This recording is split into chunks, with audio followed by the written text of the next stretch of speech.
بسم اللہ الرحمن الرحیم والصلاة والسلام علی رسولہ الکریم وعلی آلہ وصحبہ اجمعین۔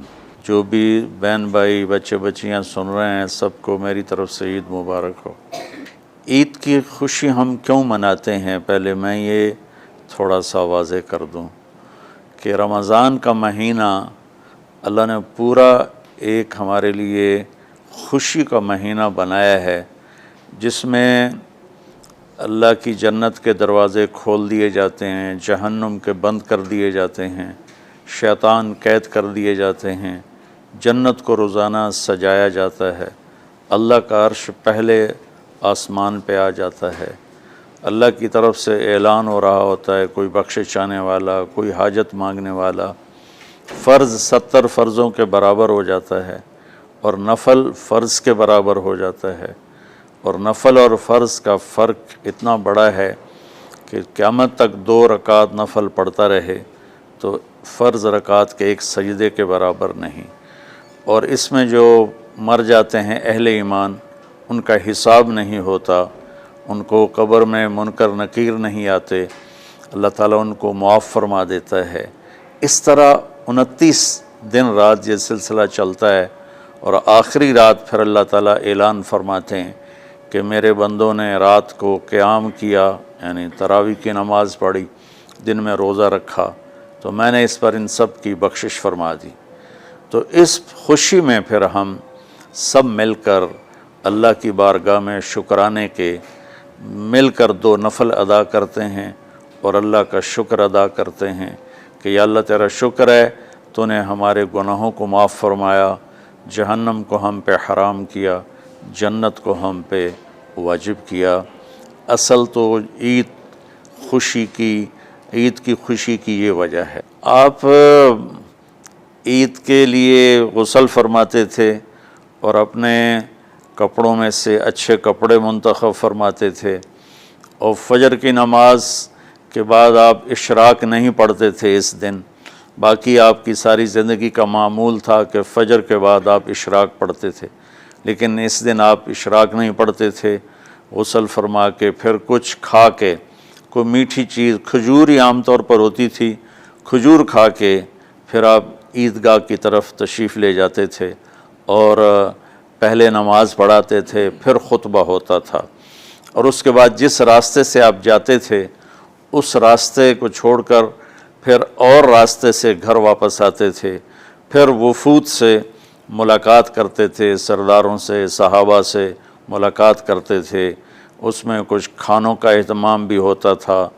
اس طرح ایک عام روٹین کی عید ہوتی تھی آپ کی، ملاقاتیں کرنا، کھانوں میں جانا اور اچھے کپڑے پہننا، سب کو خوشی سے ملنا، یہ عید الفطر پر آپ کا یہ معمول تھا۔ باقی جو اداسیاں ہیں، ڈپریشنیں ہیں، اس کی وجہ آپس کی محبتوں کا کم ہو جانا ہے، اور دنیا کی ایسی دوڑ جس نے اپنے آپ کو بھی بھلا دیا ہے، اور آپس کی نفرتیں ہیں اور آپس کے بغض حسد ہیں، ان منفی جذبوں نے ہماری خوشیوں کو دھندلا دیا ہے، ورنہ رمضان کا ہر لمحہ خوشی کے لیے ہے اور عید اس کی پیک ہے، اور پوری زندگی اللہ راضی ہو رہا ہو تو خوشی ہی خوشی ہے۔ ہمیں اپنے ملک سے، اپنی نسل سے آپس کی نفرتیں، حسد، بغض یہ مٹانے ہوں گے، تب جا کر ہمیں حقیقی خوشیاں حاصل ہوں گی۔ میں اس عید کے خوشی کے موقع پر اپنی قوم سے ہاتھ جوڑ کے اپیل کروں گا کہ جھوٹ بولنا چھوڑ دیں، دھوکہ دینا چھوڑ دیں اور ظلم کرنا چھوڑ دیں۔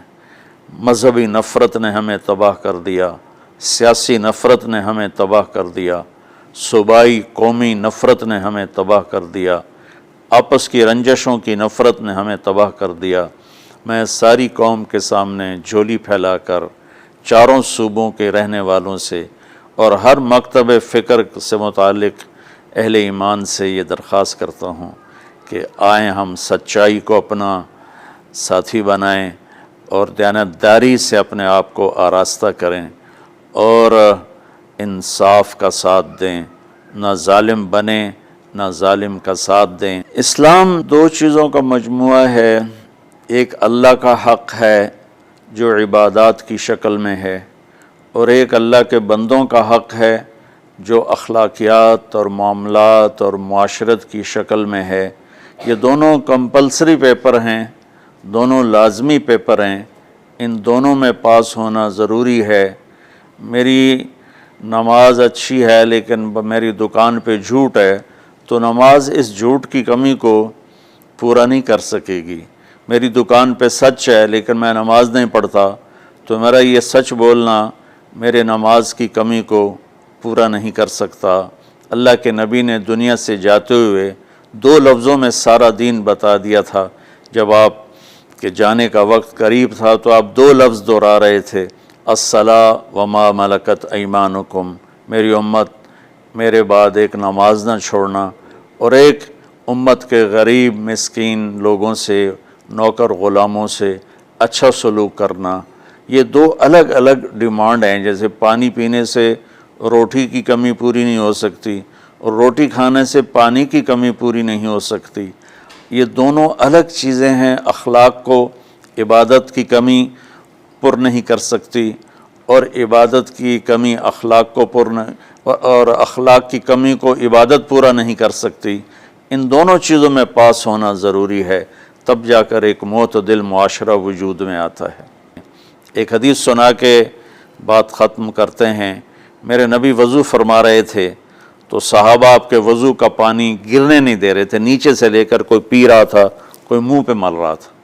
تو آپ نے فرمایا ما یحملکم علی ھذا، یہ کیا کر رہے ہو؟ وہ کہنے لگے یا رسول اللہ، اللہ اس کے رسول کی محبت میں کر رہے ہیں۔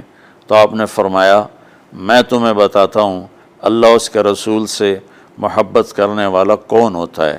فَلْيُسْتِقِ الْحَدِيثَ اِذَا حَدَّثَ، اللہ رسول سے محبت کرنے والا وہ ہوتا ہے جو ہمیشہ سچ بولتا ہے۔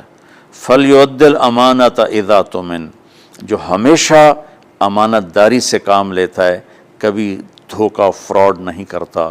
فَلْيُحْسِنْ جِوَارَ مَنْ جَاوَرَهُ، اور جو ہمیشہ اپنے پڑوسیوں کے ساتھ اچھا سلوک کرتا ہے، پڑوسی اپنے ہوں، غیر ہوں، مسلم ہوں، نان مسلم ہوں، وہ ان کے ساتھ اچھا سلوک کرتا ہے۔ یہ 3 نشانیاں ہیں عشق رسول کی۔ یہ 3 باتیں میری قوم اپنا لے تو یہ اندھیرے اجالوں میں انشاءاللہ تبدیل ہو جائیں گی۔ دنیا کے لیے قانون ہے اللہ تعالیٰ کا کہ جس قوم میں انصاف، دیانتداری اور سچائی ہوگی انہیں اللہ عروج دے گا، وہ مسلم ہو یا نان مسلم ہو۔ اور جن ملکوں میں، قوموں میں بددیانتی ہوگی، ظلم ہوگا، جھوٹ ہوگا، وہ زوال کا شکار ہوں گی۔ ساری ویسٹرن دنیا تو لیڈ نہیں کر رہی، ہمارے جیسے ملک بھی ہیں جہاں یہ ساری چیزیں ہیں تو وہ ہماری طرح ہی ذلیل ہیں اور ہماری طرح ہی وہ خوار ہیں۔ چند ایک ملک ہیں جنہوں نے ان چیزوں کی رعایت کی ہے تو وہ اس وقت لیڈنگ رول میں ہیں، لیڈنگ ماڈل میں ہیں۔